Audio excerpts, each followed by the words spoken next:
Flight Sergeant Totaro Shimizu's hands tightened on the control stick of his Nakajima 84 as he climbed toward the bomber formation. The morning sky over Tokyo was crystal clear, and below him, the imperial city spread across the landscape like a living map of his homeland. He'd been scrambled dozens of times in recent months to intercept the massive B-29 superfortresses that had been terrorizing Japanese cities, and each time the ritual was the same. Climb hard, attack fast, and pray the bomber's defensive fire didn't tear you apart before you could line up a shot. But as Shimizu's fighter punched through a thin layer of cloud, what he saw made his blood freeze in his veins.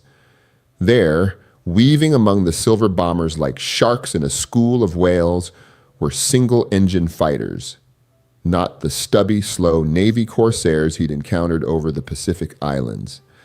These were sleek, streamlined aircraft with distinctive scoop intakes beneath their noses and bubble canopies that gave their pilots perfect visibility in every direction. They were American P-51 Mustangs, and they were flying combat air patrol over Tokyo itself.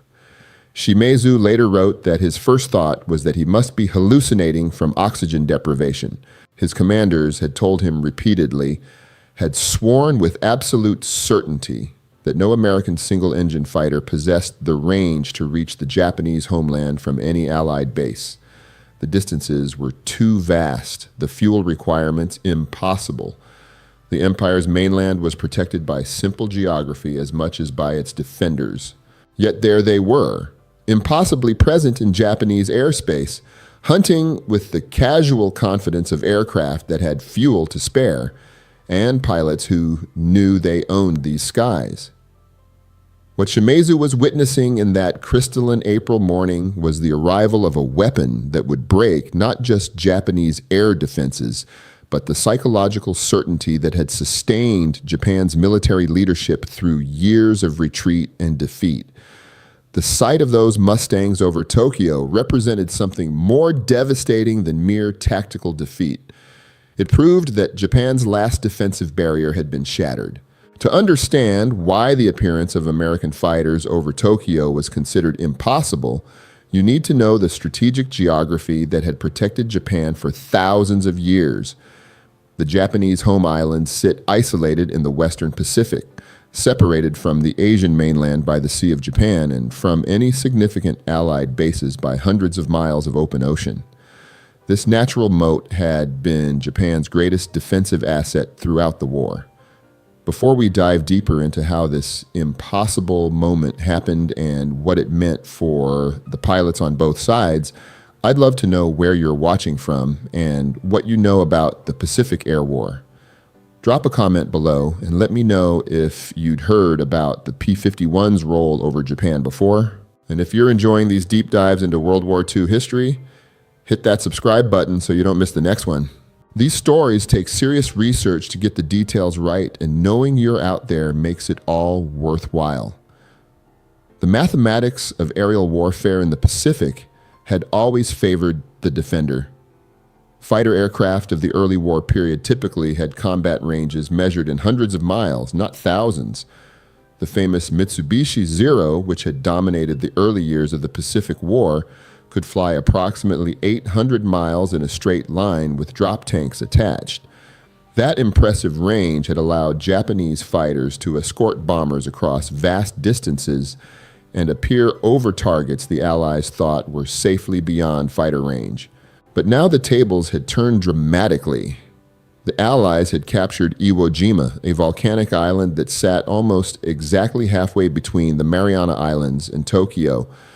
The distance from Iwo Jima to the Japanese capital measured approximately 750 miles of open ocean. For every fighter type in service at the start of World War II, such a distance would have been completely beyond reach. Attempting such a flight would have meant running out of fuel and ditching in the Pacific with no hope of rescue. Japanese military planners understood these limitations intimately. They had built their entire defensive strategy around the assumption that American fighters simply could not reach Japanese airspace from any captured base. The B-29 superfortresses were a different problem. These massive strategic bombers had been specifically designed for extreme range missions, and their appearance over Japanese cities had become increasingly common throughout late 1944 and early 1945. But bombers without fighter escort were vulnerable to coordinated interception, and Japanese commanders believed they could inflict sufficient losses to make the bombing campaign unsustainable. The Imperial Japanese Army Air Force and Imperial Japanese Navy Air Service maintained hundreds of fighters dedicated to homeland defense. These aircraft, flown by pilots who knew they were defending their families and their emperor, represented Japan's last line of aerial defense. They had been told by their commanders, by their technical experts, and by basic aeronautical mathematics that they would never have to face American single-engine fighters over their homeland. That certainty was built on solid engineering principles. Every aircraft is a compromise between payload, range, and performance. Fighters needed to be fast and maneuverable to survive combat, which meant they required powerful engines that consumed fuel at prodigious rates. Adding enough fuel capacity to extend range meant adding weight, which reduced performance and maneuverability. The physics seemed inescapable. Long-range escorts were impossible. But those calculations failed to account for one extraordinary aircraft and the engine that made it possible.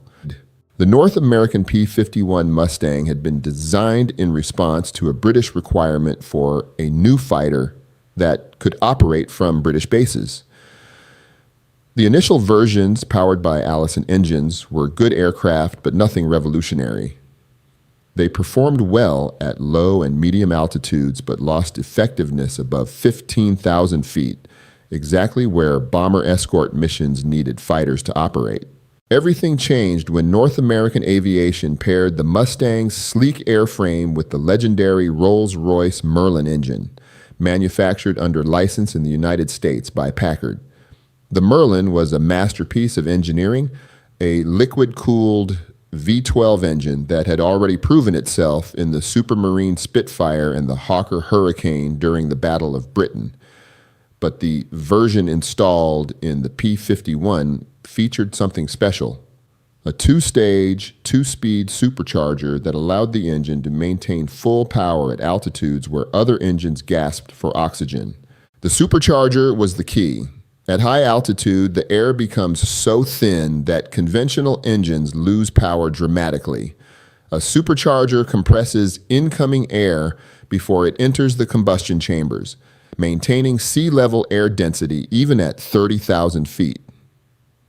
The two-stage system meant the air was compressed twice, first at low pressure and then at high pressure, allowing the Merlin to produce over 1,500 horsepower at altitudes where Japanese engines were struggling to generate half that power. But raw power alone wouldn't have given the Mustang its extraordinary range. That came from brilliant aerodynamic design. North American's engineers had created an airframe that used laminar flow wings, a revolutionary design where air flowed smoothly over the wing surface with minimal turbulence. This dramatically reduced drag compared to conventional wing designs. Less drag meant less power needed to maintain cruising speed, which meant less fuel consumption per mile traveled. The Mustang's internal fuel capacity was substantial, but the real breakthrough came with external drop tanks. These jettisonable fuel tanks could be mounted under the wings, dramatically extending the aircraft's range. When the Mustang approached combat, pilots could drop these external tanks, instantly shedding weight and drag to fight at full performance. With two massive drop tanks attached, a P-51D could fly over 1,500 miles, fight for 15 minutes, and still have enough fuel to return to base. This combination of efficient aerodynamics, powerful high-altitude performance, and massive fuel capacity created an aircraft that could do something no other fighter in the world could accomplish: escort heavy bombers from England to targets deep inside Germany, or from Iwo Jima to Tokyo, and still have the performance to dominate any defending fighters encountered along the way. While American factories were perfecting this remarkable machine, Japan's aviation industry was collapsing under the weight of strategic bombing and resource shortages. The Nakajima Ki-84, Hayate, known to the Allies as Frank, was an excellent fighter on paper, perhaps the best Japan produced during the war. It featured a powerful radial engine, heavy armament, and good speed and maneuverability. In perfect condition, with a well-trained pilot, it could challenge any Allied fighter on relatively equal terms.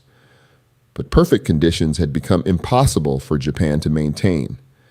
The strategic bombing campaign had devastated Japanese industry, not just destroying factories, but severing the supply chains that linked raw materials to production facilities. Quality control collapsed as experienced workers were killed in air raids or drafted into military service. Replacement workers lacked the training and experience to maintain precision manufacturing standards.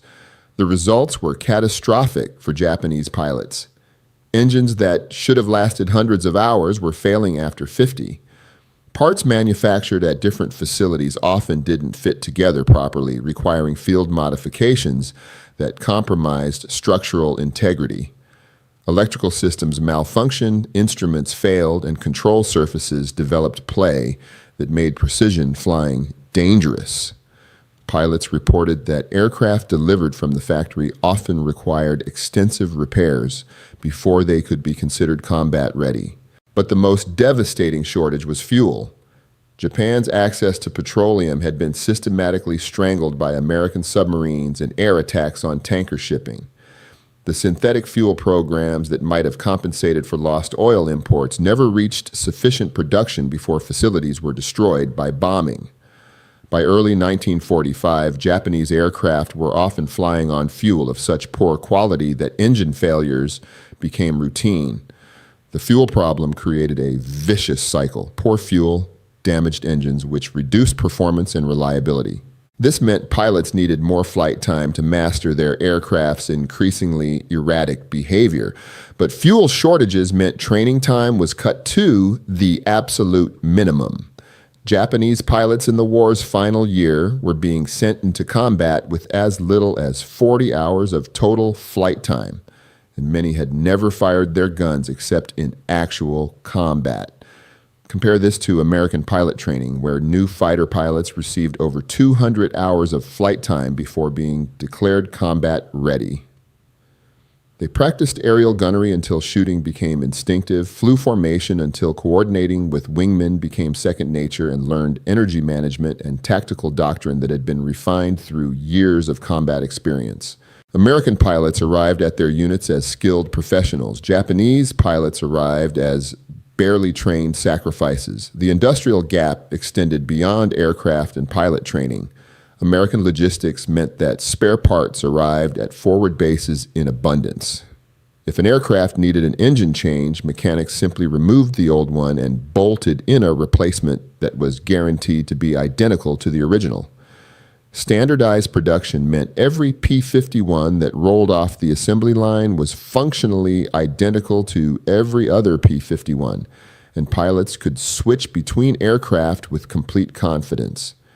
Japanese mechanics had no such luxury. Spare parts were scarce, and what parts did arrive often didn't match the aircraft they were supposed to repair. Engines were mix-matched between different variants. Propellers came from damaged aircraft being cannibalized for parts, and airframes were patched with whatever materials could be scrounged. Two Ki-84s sitting side by side might have completely different performance characteristics because their engines came from different production batches or ran on different grades of fuel. This industrial and logistical collapse meant that even when Japanese pilots had the courage to engage American formations, they were fighting from a position of overwhelming disadvantage. Their aircraft were often inferior through no fault of design, but simple inability to manufacture and maintain them to specification. Their training was inadequate because fuel shortages prevented proper instruction. Their numerical strength was an illusion because half the aircraft on any given airfield were likely unflyable due to maintenance issues or fuel shortages. And now, into this desperate situation, came an enemy that Japanese commanders had sworn could never threaten the homeland directly. The psychological impact of seeing P-51 Mustangs over Tokyo cannot be overstated. These weren't bombers that had to fly straight and level to hit their targets. These were fighters as fast and maneuverable as anything Japan could field, but with pilots who had hundreds of hours of training and aircraft that had been maintained to perfection by an industrial system that seemed capable of producing unlimited quantities of anything it needed. The first escort mission to Tokyo launched from Iwo Jima on April 7, 1945. Over 100 P-51 Mustangs took off in the pre-dawn darkness, formed up over the ocean, and set course for the Japanese capital. Their mission was simple: escort the B-29 bombers to their targets, destroy any Japanese fighters that attempted to interfere, and prove that American fighters could now operate freely over Japan itself. The flight required precise planning and execution. The Mustangs carried maximum fuel loads in their drop tanks, and pilots had been briefed extensively on fuel management procedures. They would cruise at optimum altitude and speed to minimize fuel consumption, dropping external tanks only when entering combat or if they became a liability. The margin for error was razor thin. If weather forced them off course, if they encountered stronger headwinds than forecast, if combat forced them to use emergency power for extended periods, some pilots might not have enough fuel to return to Iwo Jima. But the mission planners had done their calculations carefully, and the P-51's incredible efficiency meant there was enough reserve to handle contingencies. As the formation approached the Japanese coast, pilots armed their guns and began scanning for defending fighters. They knew the Japanese would be shocked to see them, but they also knew the desperate courage Japanese pilots had shown throughout the war. This would not be an easy victory. What happened over Tokyo that day represented a turning point, not just in tactical aviation, but in the psychological war being waged in the Pacific. The appearance of American fighters over the capital didn't just threaten military targets. It shattered the last illusion that Japanese territory remained inviolate. If American fighters could reach Tokyo, they could reach anywhere in Japan. No airfield was safe from strafing attack. No factory secure from bombing. No city protected from destruction. But here's what made the situation truly devastating for Japan. Something that went far beyond simple tactical defeat. The P-51's arrival over Tokyo triggered a complete reevaluation of Japanese defensive strategy that exposed a problem nobody had anticipated. When Japanese commanders realized American fighters could now escort bombers all the way to Japanese targets, they understood their entire homeland defense concept had become obsolete overnight. The plan had always been to inflict maximum casualties on unescorted bombers, making the American bombing campaign too expensive to sustain. With fighter escort now available, that strategy collapsed. But the Japanese military made a decision in response that would prove even more catastrophic than the tactical defeats they were suffering in the air. Unable to defeat American fighters in conventional combat, Japanese commanders accelerated their commitment to Toko tactics, what the Americans called kamikaze attacks. If Japanese pilots couldn't shoot down the bombers through superior flying skill, they would ram them deliberately, sacrificing their own lives to guarantee kills. This shift represented a complete abandonment of sustainable air defense. Conventional air combat, even when pilots were outmatched, allowed experienced aviators to survive, learn, and pass knowledge to new pilots. The suicide missions consumed Japan's remaining pilots at an unsustainable rate, killing experienced aviators who might have trained replacements and leaving Japan's Air Force weaker with each passing week. The appearance of the Mustangs over Tokyo didn't just defeat Japanese fighters in combat. It pushed Japanese leadership into a strategic dead end that accelerated the total collapse of Japan's air defenses. And there was another consequence that American intelligence only discovered after the war. Japanese pilots who survived encounters with the Mustangs over Tokyo began refusing to fly defensive missions against bomber raids, not from cowardice, but from devastating rationalization. They told their commanders that flying against escorted bomber formations was pointless suicide that wasted aircraft and pilots without achieving anything. Better to preserve their strength for the coming American invasion of the home islands, where they might at least die defending their families directly rather than being shot down over Tokyo by aircraft they had no chance of defeating. This collapse of pilot morale spread like a disease through Japanese fighter units. Squadron commanders found themselves unable to convince pilots to scramble when bomber raids approached. Mechanics began sabotaging aircraft to prevent missions that everyone knew were futile. The Japanese high command responded with increasingly harsh discipline, including executions for refusing orders, but terror tactics couldn't restore morale that had been broken by the simple reality of American air superiority. The specific engagement that convinced many Japanese pilots resistance was futile occurred on April 12th, just 5 days after the first Mustang escort mission. A force of over 150 P-51s accompanied B-29s targeting aircraft factories around Tokyo. Japanese commanders scrambled every fighter they could get into the air, over 50 aircraft from multiple airfields, in a coordinated attempt to overwhelm the American escorts through sheer numbers. The battle that developed was completely one-sided.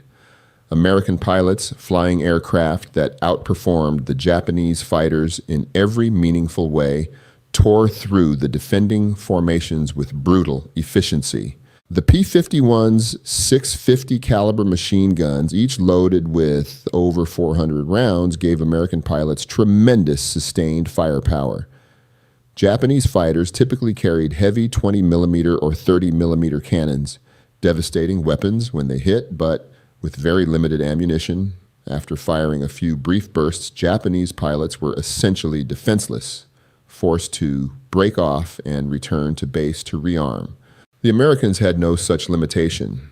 Their 50 caliber guns could fire for extended periods, and the convergence of 6 gun barrels meant that when American pilots achieved proper aim, their targets simply disintegrated under the concentrated fire. The engagement lasted less than 30 minutes, but by the time Japanese fighters broke off and fled, over 25 defending aircraft had been destroyed. American losses totaled 3 aircraft, and 2 of those pilots were successfully rescued. More devastating than the raw numbers was what those losses meant for Japan's dwindling pool of experienced pilots. Among the dead was a lieutenant with over 30 combat victories, a flight commander who had fought since the invasion of China, and multiple pilots who served as instructors at fighter training schools. These men were irreplaceable, their knowledge and experience dying with them in the skies over Tokyo. The Americans who shot them down were often pilots on their first or second combat mission, benefiting from superior training, superior aircraft, and the accumulated tactical knowledge that American squadrons had developed over years of combat. Captain Yoshio Yoshida, a Japanese fighter pilot who survived the war, wrote in his diary about the psychological impact of that engagement. He described watching American Mustangs diving on Japanese formations with what he called casual arrogance, knowing they had the performance advantage to attack or disengage at will. He noted that American pilots seemed to hunt in coordinated pairs, one aircraft attacking while his wingman provided cover, executing textbook tactics that Japanese pilots had been taught but could no longer perform effectively because their aircraft and training were so degraded. Yoshida's diary revealed something that American intelligence hadn't fully grasped. It wasn't just that Japanese pilots were losing, it was that they knew exactly why they were losing and understood there was no solution within Japan's capability to implement. They needed better aircraft, but Japan's factories were being bombed into rubble. They needed better training, but there was no fuel for training flights. They needed better tactics, but tactics meant nothing when your aircraft was slower, less maneuverable at combat altitude, and armed with weapons that ran out of ammunition after seconds of firing. The appearance of P-51s over Tokyo represented perfect strategic timing. The Mustangs arrived exactly when Japan's air defenses had degraded to the point where they could be decisively defeated, but early enough that their psychological impact would hasten Japan's collapse. If the Mustangs had appeared a year earlier, Japanese industry might still have been capable of responding with improved aircraft and expanded pilot training. If they had appeared later, they would have simply been one more element in an already inevitable defeat. But arriving precisely when they did, the Mustangs became the symbol of everything Japan had lost. They proved that American industry could solve any technical challenge, that American logistics could support operations across thousands of miles of ocean, that American training could produce a virtually unlimited supply of skilled pilots, and that American strategic planning could identify and exploit Japanese weaknesses with devastating precision. The bomber crews who benefited from Mustang Escort noticed the difference immediately. Interception rates dropped dramatically once fighters could accompany them all the way to target. When Japanese fighters did attack, they were quickly driven off by the escorts, allowing bombers to maintain formation and hit their targets with far greater accuracy. B-29 losses, which had been running at about 5% per mission against heavily defended targets, dropped to less than 1% once fighter escort became routine. This had strategic implications that went far beyond simply reducing casualties. Lower loss rates meant more bombers surviving to fly additional missions, multiplying their effectiveness. It meant experienced crews survived longer, passing their knowledge to new arrivals. It meant maintenance personnel weren't overwhelmed trying to repair battle-damaged aircraft. The entire bomber offensive became more efficient and sustainable precisely because the Mustangs eliminated the most dangerous threat to its continuation. For the Americans, the success of the Tokyo escort missions validated years of strategic planning and industrial development. The P-51 program had faced skepticism from some quarters, particularly from advocates who believed that bomber formations with heavy defensive armament could defend themselves without fighter escort. The European theater had already proven those arguments wrong, but the Pacific theater's vast distances had made some planners believe escort fighters would never be practical in that theater. The capture of Iwo Jima changed those calculations, but it still required an aircraft with extraordinary performance to make the escort mission feasible. That the P-51 Mustang could not only make the flight, but arrive over target with enough fuel reserve to fight effectively and still return safely to base represented a triumph of engineering and planning that few other nations could have achieved. The Merlin engine's reliability proved crucial to this success. Over hundreds of escort missions to Japan, engine failures were remarkably rare. Pilots trusted their Mustangs to bring them home across 700 miles of open ocean, and that trust was almost always justified. When engines did fail, it was usually due to combat damage rather than mechanical failure, and even damaged Mustangs often managed to limp back to Iwo Jima or ditch close enough to the island for rescue. The psychological warfare dimension of the Mustang's appearance went beyond simply demoralizing Japanese pilots. It sent a message to Japan's civilian population that the military government's assurances of ultimate victory were lies. People living in Tokyo could look up and see American fighters circling overhead with apparent impunity. The sight demolished official propaganda claiming that Japan's defenses remained strong and that the homeland would never be directly threatened. Japanese officials tried to suppress information about the Mustang's appearance, but in a city of millions, such censorship was impossible. Word spread rapidly that American fighters were now escorting the bombers, that Japanese interceptors were being shot down in large numbers, and that the military seemed helpless to stop the raids. This contributed to the growing sense among Japanese civilians that the war was lost and that continued resistance would only bring more destruction. The final accounting of the P-51's impact over Japan is impossible to calculate precisely, but certain facts are undeniable. From April through August of 1945, American fighters flew thousands of sorties over Japanese airspace. They destroyed hundreds of Japanese aircraft in aerial combat and hundreds more on the ground during strafing attacks. They enabled the B-29 bombing campaign to achieve unprecedented accuracy and effectiveness. And they broke the morale of Japan's defending pilots to the point where the air defense system essentially ceased to function as an organized force. When Japan surrendered in August, one of the factors cited by military leaders was the complete loss of air superiority over the home islands.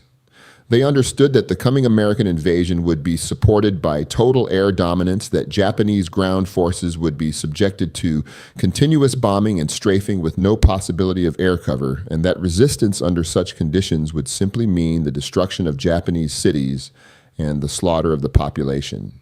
The P-51 Mustang over Tokyo became the symbol of a war that had moved beyond any possibility of Japanese victory. The aircraft represented American industrial might, technological sophistication, and strategic vision that Japan simply could not match. For Japanese pilots who had entered the war believing in their moral and spiritual superiority over their Western opponents, the sight of Mustangs dominating the skies over their capital represented the complete collapse of that worldview. Flight Sergeant Totaro Shimezu survived the war and later wrote extensively about his experiences. His description of that first encounter with Mustangs over Tokyo remained vivid decades later. He wrote about the sick feeling in his stomach when he realized what he was seeing, about the moment of disbelief giving way to terror as the tactical situation became clear, and about the shame of breaking off his attack run and fleeing because he knew engagement would be suicide. But Shimezu also wrote something else, something that captured the deeper meaning of that encounter. He described how, after landing and climbing out of his cockpit, he stood on the airfield looking up at the sky where the contrails of American aircraft were still visible. He realized in that moment that the war was already over, that everything from this point forward was simply delay and destruction before the inevitable surrender. The appearance of American fighters over Tokyo hadn't just been a tactical defeat. It had been the visible proof that Japan had lost the industrial, technological, and strategic war that had been unfolding behind the battle lines for years. The P-51 Mustang's greatest achievement wasn't measured in kill ratios or mission statistics, though those were impressive enough. Its greatest achievement was forcing the Japanese military to confront a reality they had been denying for months, that continued resistance was not a path to victory or even honorable defeat, but simple suicide that would destroy what remained of Japan without achieving anything meaningful. The Mustangs over Tokyo were the messenger that delivered that truth in a way that could no longer be ignored or explained away. Today, the P-51 Mustang is remembered as one of the finest fighter aircraft ever built, a perfect synthesis of aerodynamics, power plant, and armament that created a weapon system greater than the sum of its parts. But for those who flew them over Tokyo in the spring and summer of 1945, the Mustang was simply the tool that let them do an impossible job and return home safely to do it again the next day. And for the Japanese pilots who looked up that April morning and saw the impossible made real, the P-51 Mustang became the aircraft that broke not just their air defenses, but their certainty that courage and sacrifice could somehow overcome the crushing weight of American industrial power. In the end, the war in the Pacific was won not by any single weapon or battle, but by the accumulated effect of thousands of advantages in training, logistics, technology, and production capacity. But if you had to choose one aircraft that symbolized all those advantages, one weapon that proved the war's outcome with brutal clarity, It would be the silver Mustang with the white star on its wings flying freely over Tokyo, while Japanese defenders could only watch in helpless rage and despair.